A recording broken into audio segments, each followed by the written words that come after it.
அதாவது ஆங்கிலத்தில் அழகாக சொல்வார்கள், if love can't nothing can அப்படிம்பாங்க. அன்பால் முடியவில்லை என்று சொன்னால் எதனாலும் முடியாது என்று. இன்னைக்கு மெயினாக அந்த ட்ரக்குக்கு போகிறது இதெல்லாம் பார்த்தீங்கன்னா அந்த அன்பு என்ற ஒற்றை சொல்லுக்கு இயங்கக்கூடிய குழந்தைகள் அதிகமாக செல்வதாக புள்ளி விவரங்கள் கூறுகின்றன.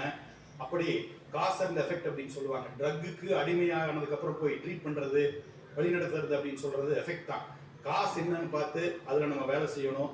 பொள்ளாச்சி சட்டமன்றத்தில் அருகில் இருக்கக்கூடிய ஆழியார் வேதாத்ரி அருவி திருக்கோயில் என்று இருக்கின்றது.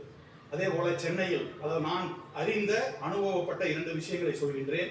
இன்ஃபினிட்டிசம் என்ற ஒரு லைஃப் சயின்ஸ் ப்ரோக்ராம் இருக்கின்றது. நாங்கள் ஒவ்வொரு கிராமத்தில் இருக்கக்கூடிய குழந்தைகளை எடுத்து அந்த 2 பயிற்சிகள், ஆழியார் அருவி திருக்கோயில் பயிற்சியும் இன்ஃபினிட்டிசம் பயிற்சியும் கொடுப்பதன் மூலமாக நூற்றுக்கணக்கான குழந்தைகள் வாழ்க்கையில், பெண்கள் வாழ்க்கையில் ஒரு மறுமலர்ச்சியை ஏற்படுத்தி இருக்கின்றோம். அது போன்ற விஷயங்களை அரசு முன்னெடுத்து குறிப்பாக அரசு பள்ளியில் பயிலக்கூடிய மாணவர்களுக்கு பள்ளிக்கல்வி அமைச்சர் மூலமாக நான் சொல்கின்றேன்.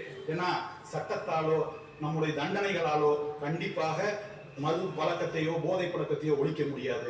இது போன்ற சில விஷயங்களை முன்னெடுப்பதற்கு பொள்ளாச்சி சட்டமன்ற உறுப்பினராக நான் தயாராக இருக்கின்றேன்.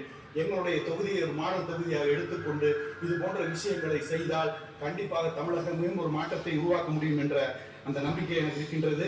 அதே போல